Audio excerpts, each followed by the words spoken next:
26वीं आईनी तरमीम की मंजूरी। वज़ीर-ए-आज़म शहबाज शरीफ ने आज के दिन को तारीखी करार दे दिया है। अलसुफ कौमी सिनफ़ा के राय की शानदार मिसाल एक बार फिर कायम हुई। मिसाक जमहूरियत का अधूरा ख्वाब पाए तकमील को पहुँच गया। तय हो गया कि पार्लियामेंट सुप्री है। तरमीम के बाद मंडलाते खतरात ख़त्म हो गए हैं, जबकि मन माने फैसलों का खात्मा होगा। महलाती साजिशों के जरिए वज़ीर-ए-आज़म को घर भेजा जाता रहा। माजी में जो हुआ कहीं नहीं होगा। तरमीम से मुल्क का मुस्तकबिल मज़ीद महफूज होगा।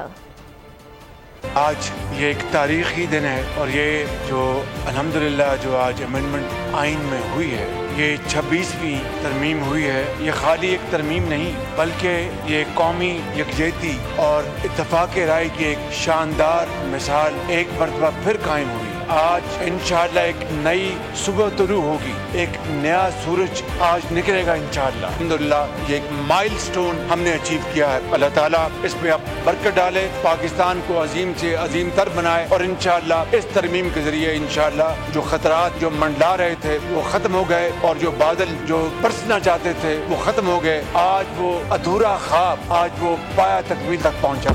मैं आप सबको मैं दिल की गहराइयों से मैं मुबारकबाद पेश करता हूँ और जनाब स्पीकर मैं आपका भी शुक्रिया अदा करता हूँ कि सारी रात आज हम बैठे और अल्हम्दुलिल्लाह पाकिस्तान के लिए ग्रां कदर खिदमत अंजाम। सब्सक्राइब करें और बेल दबाएं ताकि कोई खबर रह न जाए।